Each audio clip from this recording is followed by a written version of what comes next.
अब आते हैं केमिस्ट्री में। केमिस्ट्री में आपने देखा H2O वाटर मॉलिक्यूल, तो इसका जो स्ट्रक्चर होता है वो कैसे होता है, वो ये होता है, वी शेप में होता है, यानी कि ये।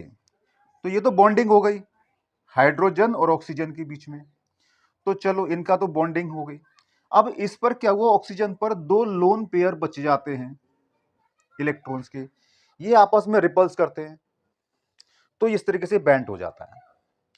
तो ये बैंड हो गया तो क्या हो गया, इसमें डाइपोल, मतलब समझ रहे हो ना कि जो ऑक्सीजन होता है वो इलेक्ट्रोनेगेटिव एटम होता है विद रेस्पेक्ट टू H2O। तो ये क्या करेगा, अपनी इलेक्ट्रोनेगेटिविटी से कि जो पेयर का इलेक्ट्रॉन है वो अपनी तरफ खींचेगा, इधर से भी इधर से भी। तो इस पर क्या होगा,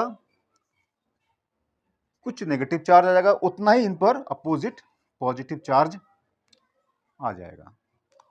तो इसकी वजह से इन पर एक डाइपोल मोमेंट बनेगा, ठीक है। तो इस पर नेट डाइपोल मोमेंट बन के आ गया। तो ये केमिस्ट्री का एग्जांपल हो गया। एक और दे देता हूं एग्जांपल, कि CO2 का एग्जांपल ले लेते हैं।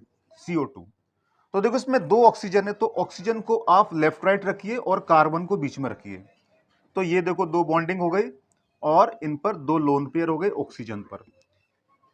लेकिन ये एक ही लाइन में होते हैं, तो ये क्या होता है कि इनके जो डाइपोल मोमेंट होते हैं वो कैंसिल हो जाते हैं, यानी कि ये कैंसिल हो गए, इसमें नहीं होगा। तो यहां पर डाइपोल मोमेंट जीरो, जैसे कि यहां पर जीरो। तो ये होता है डाइपोल, ठीक है।